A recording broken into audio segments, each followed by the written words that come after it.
ਸਤਿਕਾਰਯੋਗ ਸਾਧ ਸੰਗਤ ਜੀ, ਆਪਣੀ ਰਸਨਾ ਪਵਿੱਤਰ ਕਰੋ ਅਤੇ ਸਭ ਆਖੋ ਧੰਨ ਸਤਿਗੁਰੂ ਪ੍ਰਤਾਪ ਸਿੰਘ ਜੀ।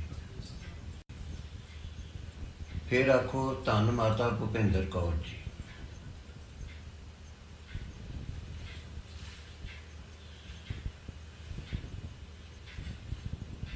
ਅੱਜ ਮਹਾਰਾਜ ਵੀਰ ਸਿੰਘ ਜੀ ਦੀ ਯਾਦ ਵਿੱਚ ਇਹ ਮੇਲਾ ਸ੍ਰੀ ਜੀਵਨ ਨਗਰ ਵਿਖੇ ਮਨਾਇਆ ਜਾ ਰਿਹਾ ਹੈ।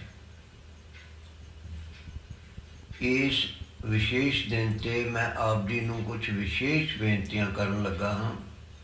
ਕਿਰਪਾ ਕਰਕੇ ਬਹੁਤ ਧਿਆਨ ਨਾਲ ਸੁਣੋ, ਅੰਦਰ ਯਾਦ ਕਰੋ, ਵਸਾਓ ਅਤੇ ਕੁਝ ਗੁਣ ਅਪਣਾਓ।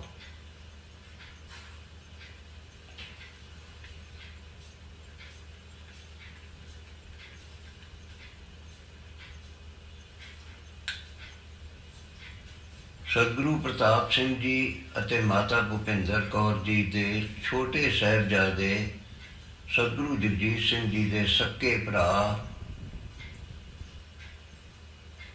ਉਹ ਮਹਾਰਾਜ ਵੀਰ ਸਿੰਘ ਜੀ ਸਨ, ਜਿਨ੍ਹਾਂ ਨੇ ਗੁਰੂ ਪੁੱਤਰ ਅਤੇ ਗੁਰੂ ਭਰਾ ਹੁੰਦਿਆਂ ਸਤਿਗੁਰੂ ਜਗਜੀਤ ਸਿੰਘ ਜੀ ਨੂੰ ਅਕਾਲ ਪੁਰਖ ਦਾ ਰੂਪ ਮੰਨਿਆ ਅਤੇ ਗੁਰੂ ਮੰਨਿਆ। ਐਸਾ ਗੁਰੂ ਪੁੱਤਰ ਗੁਰੂ ਭਰਾ ਅੱਜ ਤੱਕ ਕਦੀ ਕੋਈ ਨਹੀਂ ਹੋਇਆ, ਕਦੀ ਨਹੀਂ ਹੋਇਆ ਅਤੇ ਅੱਗੋਂ ਵੀ ਸ਼ਾਇਦ ਹੀ ਕੋਈ ਹੋਵੇ। ਆਪਣੇ ਪਿਤਾ ਨੂੰ ਗੁਰੂ ਮੰਨਿਆ, ਆਪਣੇ ਆਪ ਨੂੰ ਸਿੱਖ ਮੰਨਿਆ। ਇਹ ਓਨਾ ਔਖਾ ਕੰਮ ਨਹੀਂ ਜਿੰਨਾ ਕਿ ਆਪਣਾ ਸਕੇ ਭਰਾ ਨੂੰ 35 ਸਾਲ ਉਹਦੇ ਨਾਲ ਭਰਾਵਾਂ ਵਾਂਗੂ ਖੇਡ ਕੇ ਫਿਰ ਉਹਨੂੰ ਗੁਰੂ ਮੰਨ ਲੈਣਾ ਅਤੇ ਸਿਰਫ ਮੰਨ ਨਹੀਂ ਲੈਣਾ, ਸੱਚੀ ਮੁੱਚੀ ਮੰਨਣਾ। ਇਹ ਸ਼ਰਧਾ, ਐਸੇ ਗੁਣ ਕੇਵਲ ਤੇ ਕੇਵਲ ਤੇ ਕੇਵਲ ਮਹਾਰਾਜ ਵੀਰ ਸਿੰਘ ਜੀ ਵਿੱਚ ਹੀ ਹੋ ਸਕਦੇ ਨੇ, ਕਿਸੇ 'ਚ ਨਹੀਂ ਹੋ ਸਕਦੇ। ਸ਼ਾਇਦ 1970 ਦਾ ਮੇਲਾ ਸੀ, ਅੱਸੂ ਦਾ ਮੇਲਾ ਮਸਤਾਨਗੜ੍ਹ ਸੀ।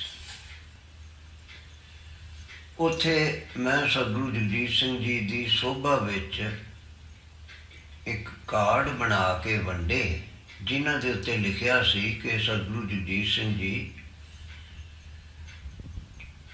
26 ਭਾਦਰੋਂ ਨੂੰ ਗੱਦੀ ਤੇ ਵਿਰਾਜਮਾਨ ਹੋਏ। ਮਹਾਰਾਜ ਜੀ ਨੇ ਕਾਰਡ ਵੇਖਿਆ ਤੇ ਮੈਨੂੰ ਉਹਨਾਂ ਨੇ ਬਚਨ ਕੀਤਾ, ਕਾਕਾ ਨਹੀਂ, ਗੁਰਗੱਦੀ ਇੱਕ ਦਿਨ ਵੀ ਖਾਲੀ ਨਹੀਂ ਰਹਿੰਦੀ। ਜਦੋਂ ਸਤਿਗੁਰੂ ਪ੍ਰਤਾਪ ਸਿੰਘ ਜੀ ਦੇਹ ਛੱਡੀ, ਉਸੇ ਮੌਕੇ ਤੇ ਹੀ ਸਤਿਗੁਰੂ ਜਗਜੀਤ ਸਿੰਘ ਜੀ ਗੁਰੂ ਵਿਰਾਜਮਾਨ ਹੋ ਗਏ। ਆਪ ਜੀ ਵਿਚਾਰ ਕਰੋ ਕਿ ਆਪਣੇ ਭਰਾ ਵਾਸਤੇ ਆਪਣੇ ਤੋਂ ਕੋਈ ਇਹ ਸੋਚ ਸਕਦਾ? ਕਹਿਣ ਦੀਆਂ ਤੇ ਗੱਲਾਂ ਦੂਰ ਨੇ, ਤੇ ਫਿਰ ਆਪਣੇ ਪੁੱਤਰ ਨੂੰ ਇਹ ਕਹਿ ਸਕਦਾ ਕਿ ਇਸ ਤਰ੍ਹਾਂ ਨਹੀਂ, ਇਸ ਤਰ੍ਹਾਂ ਕਰੋ? ਕੋਈ ਨਹੀਂ ਕਰ ਸਕਦਾ।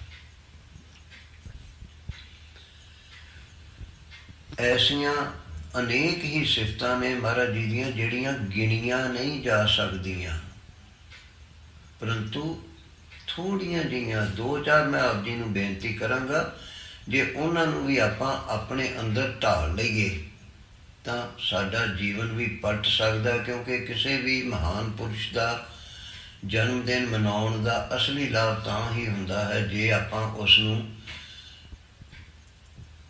ਉਹਦੇ ਗੁਣ ਆਪਣੇ ਅੰਦਰ ਵਸਾਈਏ, ਕੋਈ ਗੁਣ ਧਾਰਨ ਕਰ ਲਈਏ।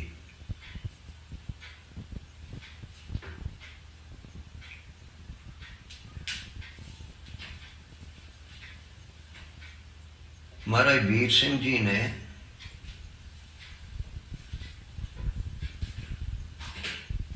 ਮੈਨੂੰ ਸਤਿਗੁਰੂ ਜਗਜੀਤ ਸਿੰਘ ਜੀ ਦਾ ਅਤੇ ਮਾਤਾ ਚੰਦ ਕੌਰ ਜੀ ਦਾ ਪੁੱਤਰ ਬਣਾ ਦਿੱਤਾ।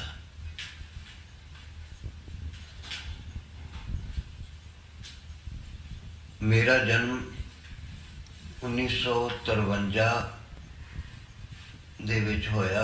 ਕਰੀਬ ਜਦੋਂ ਮੈਂ 1.25 ਸਾਲ 1.5 ਸਾਲ ਦਾ ਸਾਂ, ਤਾਂ ਉਦੋਂ ਨਹੀਂ, ਜਦੋਂ ਮੈਂ 1 ਸਾਲ 1 ਮਹੀਨੇ ਦਾ ਸਾਂ, ਉਦੋਂ ਮੈਨੂੰ ਸਤਿਗੁਰੂ ਜਗਦੀਸ਼ ਸਿੰਘ ਜੀ ਨੂੰ ਅਤੇ ਮਾਤਾ ਚੰਦ ਕੌਰ ਜੀ ਨੂੰ ਮਹਾਰਾਜ ਵੀਰ ਸਿੰਘ ਜੀ ਨੇ ਖੁਸ਼ੀ ਖੁਸ਼ੀ ਆਪਣਾ ਵੱਡਾ ਪੁੱਤਰ ਅਰਪਣ ਕਰ ਦਿੱਤਾ। ਇਹ ਸੀ ਮਹਾਰਾਜ ਵੀਰ ਸਿੰਘ ਜੀ। ਉਸ ਤੋਂ ਬਾਅਦ ਕਦੀ ਇਹ ਹੱਕ ਨਹੀਂ ਜਤਾਇਆ ਕਿ ਤੂੰ ਮੇਰਾ ਪੁੱਤਰ ਹੈ, ਤੂੰ ਸਤਿਗੁਰੂ ਜਗਦੀਸ਼ ਸਿੰਘ ਦਾ ਭਤੀਜਾ ਹੈਗਾ। ਸਤਿਗੁਰੂ ਜਗਦੀਸ਼ ਸਿੰਘ ਜੀ ਨੂੰ ਇੱਕ ਸਮੇਂ ਮੈਂ ਇੱਕ ਬਿਨੈ ਪੱਤਰ ਲਿਖਿਆ। ਮੈਂ ਉਦੋਂ ਸ਼ਾਇਦ 8-10 ਸਾਲ ਦੀ ਆਯੂ ਵਿੱਚ ਹੋਵਾਂਗਾ, ਬੱਚੇ ਸਾਂ, ਕੋਈ ਐਡੀ ਸੋਝੀ ਨਹੀਂ ਸੀ। ਜਿਸ ਪੱਤਰ ਵਿੱਚ ਮੈਂ ਸਤਿਗੁਰੂ ਜੀ ਨੂੰ ਪੱਤਰ ਪੂਰਾ ਕਰਕੇ ਥੱਲੇ ਲਿਖ ਦਿੱਤਾ, ਆਪ ਜੀ ਦਾ ਭਤੀਜਾ ਦਲੀਪ ਸਿੰਘ।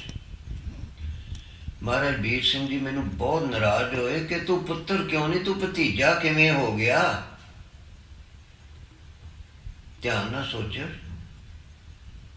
ਇਹ ਸਨ ਮਹਾਰਾਜ ਵੀਰ ਸਿੰਘ ਜੀ।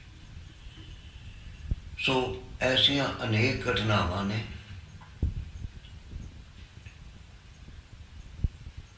ਦੁੱਖ ਦੀ ਗੱਲ ਇਹ ਹੈ ਕਿ ਜਿਹੜੇ ਮਹਾਰਾਜ ਵੀਰ ਸਿੰਘ ਜੀ ਸਭ ਤੋਂ ਪਹਿਲੋਂ ਰੁਮਾਲੀ ਵਿਛਾ ਕੇ, ਕਿਉਂਕਿ ਕੋਲ ਕੋਈ ਆਸਣ ਨਹੀਂ ਸੀ, ਰੁਮਾਲੀ ਵਿਛਾ ਕੇ ਸਤਿਗੁਰੂ ਜਗਦੀਸ਼ ਸਿੰਘ ਜੀ ਨੂੰ ਉਸ 'ਤੇ ਬਿਠਾਇਆ ਅਤੇ ਸਭ ਤੋਂ ਪਹਿਲੋਂ ਆਪ ਮੱਥਾ ਟੇਕ ਕੇ ਆਖਿਆ ਕਿ ਇਹ ਗੁਰੂ ਜੀ ਨੇ ਉਸ ਮਹਾਰਾਜ ਵੀਰ ਸਿੰਘ ਜੀ ਨੂੰ ਇੰਨੇ ਕਸ਼ਟ ਆਏ ਅਖੀਰਲੀ ਉਮਰ ਵਿੱਚ, ਅਤੇ ਉਹਨਾਂ ਦੇ ਉੱਤੇ ਇਹ ਦੋਸ਼ ਲਾਇਆ ਗਿਆ ਕਿ ਮਹਾਰਾਜ ਵੀਰ ਸਿੰਘ ਜੀ ਗੁਰੂ ਬਣਨਾ ਚਾਹੁੰਦੇ ਨੇ, ਸਤਿਗੁਰੂ ਜਗਦੀਸ਼ ਸਿੰਘ ਦੇ ਮੁਕਾਬਲੇ ਤੇ ਗੁਰੂ ਬਣਨਾ ਚਾਹੁੰਦੇ ਨੇ ਅਤੇ ਉਹਨਾਂ ਨੂੰ ਗੁਰੂ ਹੀ ਨਹੀਂ ਮੰਨਦੇ।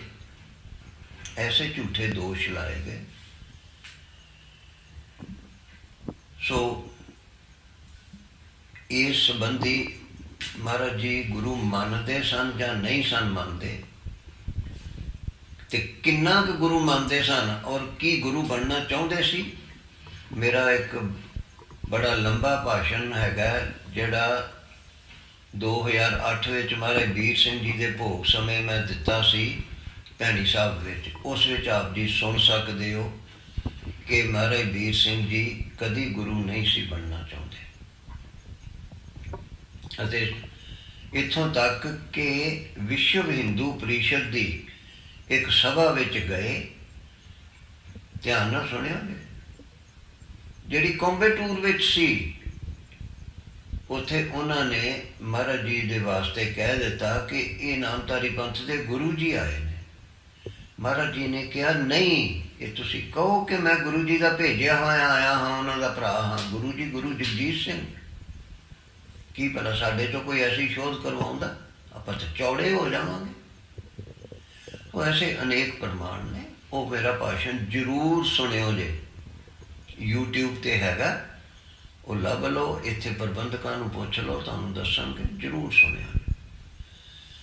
ਸੋ ਮਹਾਰਾਜ ਵੀਰ ਸਿੰਘ ਜੀ ਜਿੱਥੇ ਸਤਿਗੁਰੂ ਜਗਦੀਸ਼ ਸਿੰਘ ਜੀ ਦੇ ਏਡੇ ਵੱਡੇ ਸ਼ਰਧਾਲੂ ਸਨ, ਉੱਥੇ ਸਤਿਗੁਰੂ ਰਾਮ ਸਿੰਘ ਜੀ ਦੁਆਰਾ ਦੱਸੀ ਹੋਈ ਨਾਮਧਾਰੀ ਪੰਥ ਨੂੰ ਸੁੱਚ ਮਰਿਆਦਾ ਵੀ ਮਹਾਰਾਜ ਜੀ ਬਹੁਤ ਵਧੀਆ ਢੰਗ ਨਾਲ ਪੱਕੇ ਤੌਰ 'ਤੇ ਰੱਖਦੇ ਸਨ, ਅਤੇ ਅਖੀਰ ਤੱਕ ਉਹਨਾਂ ਨੇ ਉਹ ਵੱਡੀ ਮਰਿਆਦਾ ਰੱਖੀ ਹੈ। ਸਿਰਫ ਮਰਿਆਦਾ ਨਹੀਂ ਰੱਖੀ, ਬਹੁਤ ਕਰੜੀ ਸੁੱਚ ਮਰਿਆਦਾ ਰੱਖੀ ਹੈ। ਐਸੀ ਕਰੜੀ ਸੁੱਚ ਮਰਿਆਦਾ ਇੰਨੇ ਲੰਬੇ ਸਮੇਂ ਲਈ ਅਪਣਾਉਣੀ, ਨਿਭਾਉਣੀ ਅਤਿਅੰਤ ਕਠਿਨ ਕਾਰਜ ਹੈ। ਇਸੇ ਤਰ੍ਹਾਂ ਮਹਾਰਾਜ ਜੀ ਦਾ ਨਿਤਨੇਮ, ਕਿੰਨੀਆਂ ਹੀ ਬਾਣੀਆਂ ਦਾ ਹਰ ਰੋਜ਼ ਪਾਠ ਕਰਨਾ, ਕਿੰਨੀਆਂ ਮਾਲਾ ਫੇਰਨੀਆਂ, ਭਗਵਤੀਆਂ ਦੀ ਮਾਲਾ ਵੱਖਰੀ ਫੇਰਨੀ। ਉਹਨਾਂ ਦੇ ਡਰਾਈਵਰ ਨੇ ਦੱਸਿਆ ਸੀ ਕਿ ਮਹਾਰਾਜ ਜੀ ਇੱਕ ਦਿਨ ਵਿੱਚ 26 ਵਾਰੀ ਅਰਦਾਸੇ ਕਰਦੇ ਸੀ। ਸੋ ਐਸੇ ਨਿਯਮ ਉਹਨਾਂ ਦੇ ਬਹੁਤ ਔਖੇ ਨਿਯਮ, ਦ੍ਰਿੜ ਨਿਯਮ ਸਨ, ਜਿਹੜੇ ਕਿ ਉਹਨਾਂ ਨੇ ਨਿਭਾਏ। ਆਪਣਾ ਨਿਤਨੇਮ ਹਰ ਹਾਲਤ ਵਿੱਚ ਪੂਰਾ ਕਰਨਾ ਹੀ ਕਰਨਾ, ਭਾਵੇਂ ਕਿੰਨਾ ਚਿਰ ਜਾਗਣਾ ਪਵੇ। ਸਾਧ ਸੰਗਤ ਜੀ, ਐਸੇ ਕਰੜੇ ਨਿਯਮ ਸਾਰੀ ਉਮਰ ਹੀ ਨਿਭਾਉਣੇ, ਇਹ ਅਤਿਅੰਤ ਕਠਿਨ ਕਾਰਜ ਹੈ। ਇਹ ਕੇਵਲ ਮਹਾਰਾਜ ਵੀਰ ਸਿੰਘ ਜੀ ਦੇ ਹੀ ਵੱਸ ਦੀ ਗੱਲ ਸੀ, ਸਾਡੇ ਵਿੱਚੋਂ ਕੋਈ ਨਹੀਂ ਕਰ ਸਕਦਾ। ਮਹਾਰਾਜ ਜੀ ਦੇ ਵਿੱਚ ਇੱਕ ਹੋਰ ਵਿਸ਼ੇਸ਼ ਗੁਣ ਸੀ ਕਿ ਉਹ ਆਪਣੇ ਸਮੇਂ ਸਿਰ ਭੋਜਨ ਕਰਦੇ ਸੀ, ਸੀਮਿਤ ਮਾਤਰਾ ਵਿੱਚ ਕਰਦੇ ਸੀ। ਇਸੇ ਕਰਕੇ ਅਖੀਰ ਤੱਕ ਉਹਨਾਂ ਦਾ ਸਰੀਰ ਪੂਰੀ ਤਰ੍ਹਾਂ ਰਿਸ਼ਟ ਪੁਸ਼ਟ ਅਰੋਗ ਰਿਹਾ। ਸਮਾਂ ਪਾ ਕੇ ਤਾਂ ਸਭ ਨੇ ਜਾਣਾ ਹੀ ਹੈ। ਜੋ ਕਸ਼ਟ ਮਹਾਰਾਜ ਜੀ ਨੂੰ 1999 ਵਿੱਚ ਆਇਆ ਉਹਦਾ ਕਾਰਨ ਇੱਕ ਵੱਖਰਾ ਸੀ, ਪਰ ਸਰੀਰਕ ਰੋਗ ਉਹ ਨਹੀਂ ਸੀ ਹੈਗਾ। ਉਹ ਤਾਂ ਇੱਕ ਮਾਨਸਿਕ ਝਟਕਾ ਲੱਗਾ ਜਿਸ ਕਰਕੇ ਕੁਝ ਸਮੱਸਿਆ ਹੋ ਗਈ। ਸੋ ਮਹਾਰਾਜ ਜੀ ਦਾ ਇਹ ਨਿਯਮ ਕਿ ਇੰਨੇ ਵਜੇ ਇਹ ਪਦਾਰਥ ਛਕਣਾ ਹੈ, ਦੁੱਧ ਛਕਣਾ, ਉਹਦੇ ਨਾਲ ਇਹ ਛਕਣਾ ਤੇ ਇੰਨੀ ਮਾਤਰਾ ਵਿੱਚ ਛਕਣਾ। ਦੁਪਹਿਰੇ ਪ੍ਰਸ਼ਾਦਾ ਛਕਣਾ, ਉਹ ਇੰਨੀ ਮਾਤਰਾ ਵਿੱਚ ਇਸ ਤਰ੍ਹਾਂ ਛਕਣਾ, ਰਾਤ ਨੂੰ ਫਿਰ ਦੁੱਧ ਛਕਣਾ।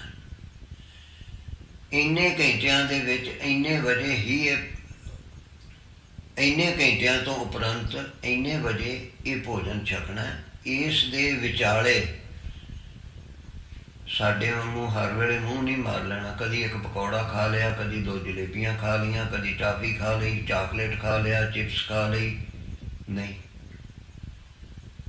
ਇਹ ਨਿਯਮ ਵੀ ਆਪਾਂ ਨੂੰ ਅਪਣਾਉਣ ਦੀ ਲੋੜ ਹੈ। ਇਹ ਬੜਾ ਔਖਾ ਹੈ ਪਰ ਬਹੁਤ ਲਾਭਦਾਇਕ ਹੈ ਕਿ ਨਹੀਂ ਇੱਕੋ ਵਾਰੀ ਛਕਣਾ, ਫਿਰ 6 ਘੰਟੇ 8 ਘੰਟੇ ਨਹੀਂ ਖਾਣਾ ਕੁਝ, ਵੱਧ ਤੋਂ ਵੱਧ ਜਲ ਛਕਣਾ।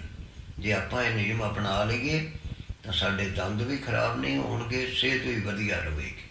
ਕਰਕੇ ਦੇਖੋ, ਕੀਤਾ ਜਾ ਸਕਦਾ ਹੈ, ਕੋਈ ਔਖਾ ਕੰਮ ਨਹੀਂ। ਘੱਟੋ ਘੱਟ ਇੰਨਾ ਹੀ ਜੇ ਆਪਾਂ ਕਰ ਲਈਏ ਕਿ ਜਦੋਂ ਭੋਜਨ ਛਕਿਆ ਉਸ ਤੋਂ ਬਾਅਦ 4 ਘੰਟੇ, ਘੱਟੋ ਘੱਟ 4 ਘੰਟੇ ਕੋਈ ਭੋਜਨ ਨਹੀਂ ਛਕਣਾ। ਜੇ ਲੋੜ ਲੱਗੇ ਤਾਂ ਜਲ ਛਕ ਲਓ, ਸਕੰਜਵੀ ਪੀ ਲਓ, ਹੋਰ ਕੁਝ ਨਹੀਂ ਛਕਣਾ। ਆਪ ਜੀ ਦੇ ਸਰੀਰ ਨੂੰ ਅਤਿਅੰਤ ਲਾਭ ਹੋਏਗਾ। ਵਧੀਆ ਗੱਲ ਤਾਂ ਹੈਗੀ ਹੈ 6 ਘੰਟੇ 8 ਘੰਟੇ ਕੁਝ ਨਾ ਛਕਿਆ ਜਾਵੇ, ਪਰ ਇਹ ਜਿਹੜੇ ਕੋਈ ਸਰੀਰ ਰੋਗੀ ਹੋਣ, ਬਿਰਧ ਹੋਣ, ਬੱਚੇ ਹੋਣ, ਉਹਨਾਂ 'ਤੇ ਨਿਯਮ ਨਹੀਂ ਲਾਗੂ ਹੋ ਸਕਦਾ ਕਿਉਂਕਿ ਉਹ ਇੰਨਾ ਲੰਬਾ ਸਮਾਂ ਨਹੀਂ ਕੱਢ ਸਕਦੇ। ਸੋ ਇਸੇ ਤਰ੍ਹਾਂ ਸਾਧ ਸੰਗਤ ਜੀ, ਮਹਾਰਾਜ ਵੀਰ ਸਿੰਘ ਜੀ ਜਦੋਂ ਹਵਾਈ ਜਹਾਜ਼ ਸਿੱਖਣ ਗਏ, ਸ਼ਾਇਦ ਇਲਾਹਾਬਾਦ ਯੂਪੀ ਵਿੱਚ ਸਿੱਖਦੇ ਸੀ। ਉੱਥੇ ਜਾ ਕੇ ਵੀ ਹਵਾਈ ਜਹਾਜ਼ ਸਿੱਖਣ ਸਮੇਂ ਉਹਨਾਂ ਨੇ ਆਪਣਾ ਗੁਰਮੁਖੀ ਪਹਿਰਾਵਾ, ਨਾਮਧਾਰੀ ਪਹਿਰਾਵਾ ਰੱਖਿਆ। ਗੋਲ ਸਿੱਧੀ ਦਸਤਾਰ, ਚਿੱਟੇ ਵਸਤਰ, ਵੱਡੀ ਮਰਿਆਦਾ, ਗਲ ਵਿੱਚ ਮਾਲਾ, ਕੁੜਤਾ ਪਜਾਮਾ। ਸੋ ਇਹ ਸਿੱਖੀ ਸਰੂਪ ਉੱਥੇ ਜਿਹੜੇ ਹੋਰ ਸਿੱਖਿਆਰਥੀ ਆਏ ਸਨ ਜਾਂ ਸਿਖਾਉਣ ਵਾਲੇ ਸਨ, ਉਹਨਾਂ ਨੇ ਵੇਖਿਆ। ਉਹਨਾਂ ਨੇ ਆਖਿਆ ਇਹ ਭਾਈ ਜੀ ਆਏ ਨੇ, ਕਿਸੇ ਆਖਿਆ ਗਿਆਨੀ ਜੀ ਆਏ ਨੇ, ਇਹ ਇੱਥੇ ਅਖੰਡ ਪਾਠ ਕਰਨ ਆਏ ਨੇ, ਕਿਸੇ ਨੇ ਮਖੌਲ ਕੀਤਾ ਇਹ ਆਸਾ ਦੀ ਵਾਰ ਲਾਉਣ ਆਏ ਨੇ, 2 ਦਿਨ ਲਾ ਕੇ ਭੱਜ ਜਾਣਗੇ, ਫੀਸ ਇਹਨਾਂ ਨੇ ਦੇ ਹੀ ਦਿੱਤੀ ਹੈ। ਪਰੰਤੂ ਜਦੋਂ ਮਹਾਰਾਜ ਜੀ ਨੇ ਜਿਹੜੇ ਮਖੌਲ ਕਰਨ ਵਾਲੇ ਸੀ ਉਹਨਾਂ ਤੋਂ ਵੀ ਵਧੀਆ ਢੰਗ ਨਾਲ ਹਵਾਈ ਜਹਾਜ਼ ਉਡਾਇਆ, ਵਧੀਆ ਉਹਨਾਂ ਤੋਂ ਨੰਬਰ ਲਏ, ਉਹ ਹੈਰਾਨ ਹੋ ਕੇ ਸ਼ਰਮਿੰਦੇ ਹੋ ਗਏ ਅਤੇ ਮਹਾਰਾਜ ਜੀ ਦੇ ਚਰਨੀ ਪੈ ਗਏ। ਇਹ ਸਨ ਮਹਾਰਾਜ ਵੀਰ ਸਿੰਘ ਜੀ। ਮਹਾਰਾਜ ਵੀਰ ਸਿੰਘ ਜੀ ਇੰਨੇ ਤਿਆਗੀ ਸਨ ਅਤੇ ਪੰਥ ਪ੍ਰਤੀ ਇੰਨੇ ਸਮਰਪਿਤ ਸਨ ਕਿ ਜਦੋਂ ਜੀਵਨ ਨਗਰ ਵਿੱਚ ਘੋੜੇ ਰੱਖੇ ਹੁੰਦੇ ਸੀ, ਉਦੋਂ ਘੋੜਿਆਂ ਦੇ ਵਾਸਤੇ ਤਾਂ ਛੱਤ ਵਾਲੇ ਪੱਖੇ ਹੁੰਦੇ ਸੀ, ਪਰੰਤੂ ਮਹਾਰਾਜ ਜੀ ਆਪਣੇ ਕਮਰੇ ਵਿੱਚ ਛੱਤ ਵਾਲਾ ਪੱਖਾ ਨਹੀਂ ਲਵਾਇਆ। ਭਾਵ ਸੇਵਾ ਭਾਵਨਾ ਇੰਨੀ ਸੀ ਕਿ ਗੁਰੂ ਕੇ ਘੋੜੇ ਜਿਹੜੇ ਨੇ ਉਹ ਮੇਰੇ ਘੋੜੇ ਨਹੀਂ, ਉਹ ਗੁਰੂ ਕੇ ਨੇ। ਉਹਨਾਂ ਨੂੰ ਸੁੱਖ ਮਿਲਣਾ ਚਾਹੀਦਾ, ਉਹਨਾਂ 'ਤੇ ਪੱਖਾ ਲੱਗ ਜਾਵੇ, ਪਰ ਆਪਾਂ ਨਹੀਂ।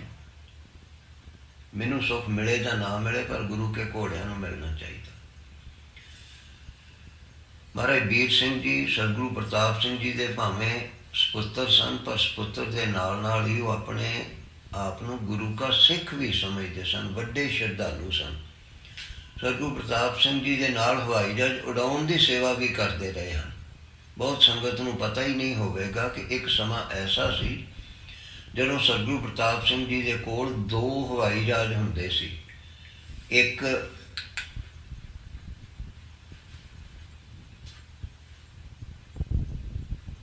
ਹਵਾਈ ਜਹਾਜ਼ 4 ਸਵਾਰੀਆਂ ਵਾਲਾ ਸੀ ਜਿਸ ਦਾ ਨਾਮ ਬੋਨੰਜ਼ਾ ਸੀ, ਅਤੇ ਦੂਸਰਾ ਹਵਾਈ ਜਹਾਜ਼ L5 ਸੀ, ਜਿਹੜਾ 2 ਸਵਾਰੀਆਂ ਵਾਲਾ ਸੀ। ਜਿਹੜਾ 4 ਸਵਾਰੀਆਂ ਵਾਲਾ ਬਨੰਜ਼ਾ ਹਵਾਈ ਜਹਾਜ਼ ਸੀ, ਉਸ ਦੀਆਂ ਬਾਰੀਆਂ ਕਾਰ ਵਾਂਗੂ ਚੰਗੀ ਤਰ੍ਹਾਂ ਬੰਦ ਹੋ ਜਾਂਦੀਆਂ ਸੀ ਅਤੇ ਸ਼ੀਸ਼ੇ ਵੀ ਬੰਦ ਹੋ ਜਾਂਦੇ ਸੀ। ਪਰੰਤੂ ਜਿਹੜਾ L5 ਸੀ, ਉਸ ਦੇ ਸ਼ੀਸ਼ੇ ਆਦਿ ਨਹੀਂ ਸੀ ਲੱਗੇ ਹੋਏ ਅਤੇ ਬੰਦ ਨਹੀਂ ਸੀ ਹੁੰਦਾ। ਉਸਦੇ ਖੰਭ ਵੀ ਥੱਲੇ ਉੱਤੇ ਕਰਕੇ ਸਨ। ਸ਼ਾਇਦ ਇਸ ਤਰ੍ਹਾਂ ਸੀ। ਵਿਚਾਰਨ ਵਾਲੀ ਗੱਲ ਹੈ, ਅੱਜ ਜਦੋਂ ਨਾਮਧਾਰੀ ਪੰਥ ਕੋਲ 1956-57 ਵਿੱਚ ਜਦੋਂ ਹਵਾਈ ਜਹਾਜ਼ ਹੁੰਦੇ ਸੀ, ਉਦੋਂ ਨਾਲੋਂ ਕਿਤੇ ਵੱਧ ਪੈਸਾ ਹੈ।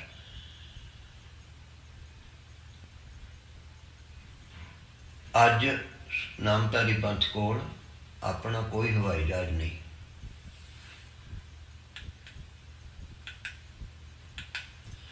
ਕਿਉਂਕਿ ਪੰਥ ਦਾ ਪੈਸਾ ਇਸ ਸਮੇਂ ਆਪ ਜੀ ਸਾਰੇ ਦੇਖ ਹੀ ਰਹੇ ਹੋ, ਲੜਾਈ ਝਗੜਿਆਂ ਉੱਤੇ ਲੱਗ ਰਿਹਾ ਹੈ। ਪੰਥ ਦਾ ਪੈਸਾ ਲੜਾਈ ਝਗੜਿਆਂ ਕਰਕੇ ਪੁਲਿਸ ਨੂੰ, ਡਾਕਟਰਾਂ ਨੂੰ, ਵਕੀਲਾਂ ਨੂੰ, ਮੰਤਰੀਆਂ ਨੂੰ ਦਿੱਤਾ ਜਾ ਰਿਹਾ ਹੈ। ਪੰਥ ਦੀ ਪ੍ਰਗਤੀ ਉੱਤੇ ਮਾਇਆ ਨਹੀਂ ਲੱਗ ਰਹੀ।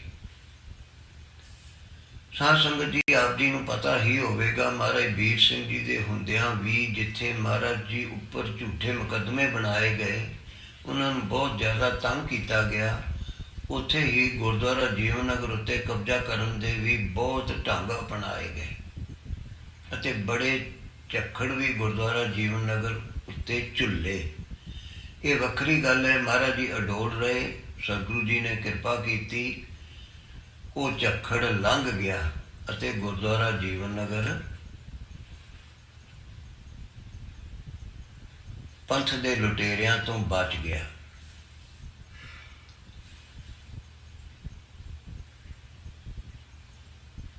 ਅੱਜ ਕਰੀਬ 25-30 ਸਾਲ ਪਿੱਛੋਂ ਫਿਰ ਉਸੇ ਤਰ੍ਹਾਂ ਦਾ ਸਮਾਂ ਬਣਦਾ ਪਿਆ ਹੈ ਅਤੇ ਅੱਜ ਸਮਾਂ ਅਸਲ ਵਿੱਚ ਉਦੋਂ ਤੋਂ ਵੀ ਵੱਧ ਭਿਆਨਕ ਹੈ। ਅੱਜ ਫਿਰ ਗੁਰਦੁਆਰਾ ਜੀਵਨ ਨਗਰ ਅਤੇ ਇੱਥੋਂ ਦੀਆਂ ਜਾਇਦਾਦਾਂ ਉੱਤੇ ਕਬਜ਼ਾ ਕਰਨ ਲਈ ਝੱਖੜ ਝੁੱਲਿਆ ਹੋਇਆ ਹੈ। ਸਤਿਗੁਰੂ ਜਗਜੀਤ ਸਿੰਘ ਜੀ ਨਾਮਧਾਰੀ ਪੰਥ ਨੂੰ, ਜੀਵਨ ਨਗਰ ਨੂੰ ਆਪਣਾ ਸਮਝਦੇ ਸੀ। ਇਸ ਕਰਕੇ ਉਹਨਾਂ ਨੇ ਐਸਾ ਕੁਛ ਉਦੋਂ ਨਹੀਂ ਹੋਣ ਦਿੱਤਾ ਜੋ ਅੱਜ ਵਾਲੇ ਪੰਥ ਦੇ ਲੁਟੇਰੇ ਕਰਨਾ ਚਾਹੁੰਦੇ ਹਨ। ਕਿਉਂਕਿ ਅੱਜ ਵਾਲੇ ਪੰਥ ਦੇ ਲੁਟੇਰਿਆਂ ਨੂੰ, ਆਪ ਜੀ ਨੂੰ ਪਤਾ ਹੈ, ਕਿਸੇ ਤਰ੍ਹਾਂ ਦੀ ਕੋਈ ਸ਼ਰਮ ਹੈ ਹੀ ਨਹੀਂ। ਸਾਰੀਆਂ ਹੱਦਾਂ ਉਹ ਲੰਘ ਚੁੱਕੇ ਹਨ ਅਤੇ ਆਪ ਜੀ ਨੂੰ ਇਹ ਨਹੀਂ ਸੋਚਣਾ ਚਾਹੀਦਾ ਕਿ ਅੱਗੋਂ ਉਹ ਕਿਸੇ ਹੱਦ ਦੇ ਵਿੱਚ ਰਹਿ ਜਾਣਗੇ। ਮੈਂ ਆਪ ਜੀ ਨੂੰ, ਸਾਧ ਸੰਗਤ ਨੂੰ ਪਹਿਲਾਂ ਵੀ ਬੇਨਤੀ ਕਰ ਚੁੱਕਿਆ ਹਾਂ, ਹੁਣ ਫਿਰ ਬੇਨਤੀ ਕਰਦਾ ਹਾਂ ਕਿ ਗੁਰਦੁਆਰਾ ਜੀਵਨ ਨਗਰ ਅਤੇ ਜੀਵਨ ਨਗਰ ਇਲਾਕੇ ਦੀ ਨਾਮਧਾਰੀ ਸੰਗਤ ਦੀ ਸਾਰੀ ਜਾਇਦਾਦ ਇਹ ਆਪ ਜੀ ਦੀ ਸੰਗਤ ਦੀ ਚੀਜ਼ ਹੈ। ਸਤਿਗੁਰੂ ਪ੍ਰਤਾਪ ਸਿੰਘ ਜੀ ਨੇ ਸੰਗਤ ਤੋਂ ਲੈ ਕੇ ਸੰਗਤ ਦੀ ਭਲਾਈ ਵਾਸਤੇ ਬਣਾਈ ਸੀ। ਇਹ ਜਾਇਦਾਦ ਪਰਿਵਾਰਕ ਨਹੀਂ ਹੈਗੀ। ਇਸ ਕਰਕੇ ਇਸ ਗੁਰਦੁਆਰੇ ਨੂੰ, ਇਸ ਜਾਇਦਾਦ ਨੂੰ ਬਚਾਉਣ ਦਾ ਕੰਮ ਆਪ ਜੀ ਦਾ ਹੈ। ਜੇ ਸੰਗਤ ਉੱਠ ਖੜੀ ਹੋਵੇਗੀ ਤਾਂ ਗੁਰਦੁਆਰਾ ਜੀਵਨ ਨਗਰ ਵੱਲ ਨੂੰ ਕੋਈ ਨਹੀਂ ਵੇਖੇਗਾ, ਨਾ ਇਸ ਜਾਇਦਾਦ ਵੱਲ ਨੂੰ ਕੋਈ ਮੂੰਹ ਹੀ ਨਹੀਂ ਕਰ ਸਕਦਾ। ਆਪ ਜੀ ਨੂੰ ਸ਼ਾਇਦ ਪਤਾ ਨਾ ਹੋਵੇ, ਇੱਕ ਵਾਰੀ ਚੌਧਰੀ ਦੇਵੀ ਲਾਲ ਜੀ ਦੇ ਹੁਕਮ ਅਨੁਸਾਰ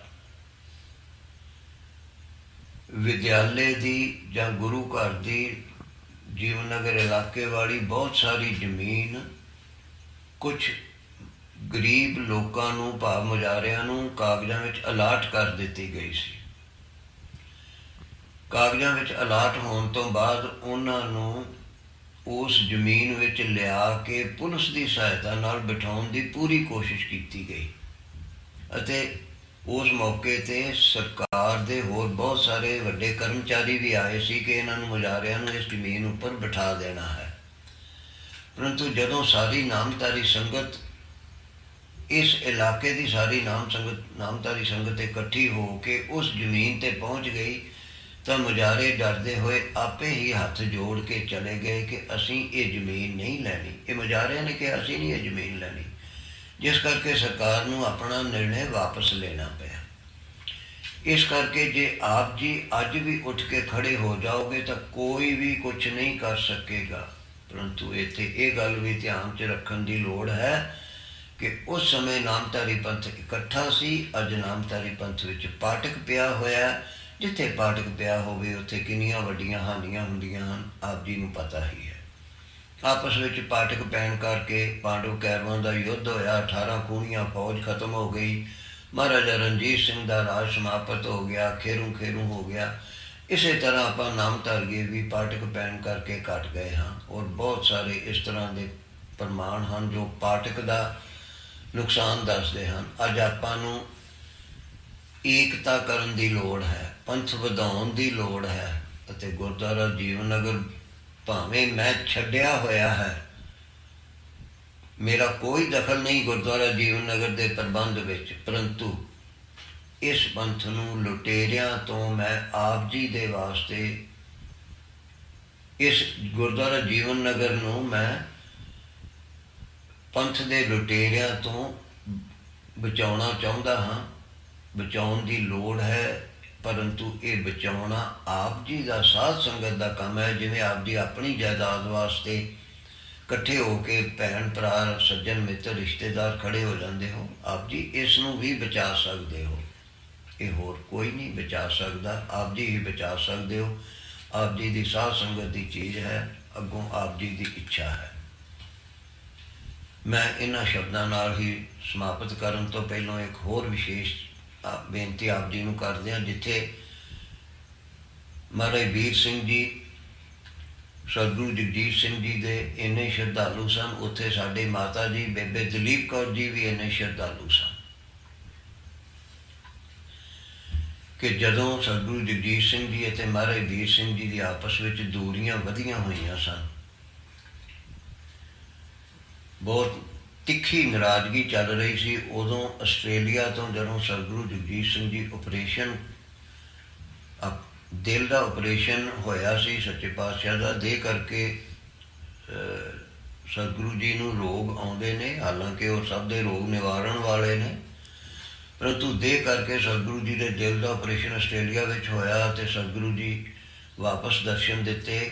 ਫਿਰ ਦਿੱਲੀ ਤੋਂ ਸਰਸੇ ਤੱਕ ਹਵਾਈ ਜਹਾਜ਼ 'ਤੇ ਦਰਸ਼ਨ ਦਿੱਤੇ। ਬੜੀ ਸੰਗਤ ਸੱਚੇ ਪਾਤਸ਼ਾਹ ਜੀ ਦੇ ਦਰਸ਼ਨ ਕਰਨ, ਸਵਾਗਤ ਕਰਨ ਵਾਸਤੇ ਸਰਸੇ ਹਵਾਈ ਅੱਡੇ ਪਹੁੰਚੀ ਸੀ। ਉਸ ਸਮੇਂ ਮਹਾਰਾਜ ਵੀਰ ਸਿੰਘ ਜੀ ਦੀ ਨਾਰਾਜ਼ਗੀ ਦੀ ਪਰਵਾਹ ਨਾ ਕਰਦਿਆਂ ਹੋਇਆਂ ਬੇਬੇ ਦਲੀਪ ਕੌਰ ਜੀ ਉੱਥੇ ਸਰਸੇ ਹਵਾਈ ਅੱਡੇ 'ਤੇ ਸਤਿਗੁਰੂ ਜਗਜੀਤ ਸਿੰਘ ਜੀ ਦੇ ਦਰਸ਼ਨ ਕਰਨ ਪਹੁੰਚੇ ਸੀ। ਉਹ ਆਪਣਾ ਜੇਠ ਨਹੀਂ ਸੀ ਮੰਨਦੇ, ਉਹਨਾਂ ਆਪਣਾ ਸਤਿਗੁਰੂ ਮੰਨਦੇ ਸੀ। ਇਸ ਕਰਕੇ ਸਾਰੇ ਆਖੋ ਧੰਨ ਮਹਾਰਾਜ ਵੀਰ ਸਿੰਘ ਜੀ, ਫਿਰ ਆਖੋ ਧੰਨ ਬੇਬੇ ਦਲੀਪ ਕੌਰ ਜੀ। ਐਸੀ ਸ਼ਰਧਾ ਆਪਾਂ ਨੂੰ ਵੀ ਆਪਣੇ ਅੰਦਰ ਲਿਆਉਣ ਦੀ ਲੋੜ ਹੈ। ਇਸ ਦੇ ਨਾਲ ਹੀ ਮੈਂ ਅਖੀਰਲੀ ਗੱਲ ਕਹਿ ਕੇ ਸਮਾਪਤ ਕਰ ਦੇਵਾਂ। ਆਪ ਜੀ ਨੂੰ ਪਤਾ ਹੈ ਕਿ ਐਸੇ ਮਹਾਨ ਸ਼ਰਧਾਲੂ ਬੇਬੇ ਦਲੀਪ ਕੌਰ ਜੀ ਨੂੰ ਮਹਾਰਾਜ ਜੀ ਤੋਂ ਬਾਅਦ ਵੀ ਕਿੰਨੇ ਕਸ਼ਟ ਆਏ, ਉਹਨਾਂ ਦੇ ਅਖੀਰਲੇ ਸਮੇਂ ਤੱਕ ਕਸ਼ਟ ਆਉਂਦੇ ਹੀ ਰਹੇ। ਮੈਨੂੰ ਦੱਸਣ ਦੀ ਲੋੜ ਨਹੀਂ, ਆਪ ਜੀ ਨੂੰ ਪਤਾ ਹੈ। ਸੋ ਸਾਧ ਸੰਗਤ ਜੀ, ਅੱਜ ਦੇ ਦਿਨ ਮੇਰੀਆਂ ਬੇਨਤੀਆਂ ਸੁਣ ਕੇ ਕੁਝ ਗੁਣ ਧਾਰਨ ਕਰੋ ਅਤੇ ਮੇਰੀਆਂ ਗੱਲਾਂ ਨੂੰ ਆਪਣੇ ਅੰਦਰ ਵਸਾਓ। ਸੱਚੇ ਪਾਤਸ਼ਾਹ ਕਿਰਪਾ ਕਰਨ, ਨਾਮਧਾਰੀ ਪੰਥ ਦੀ ਏਕਤਾ ਹੋਵੇ। ਸਤਿ ਸ੍ਰੀ ਅਕਾਲ।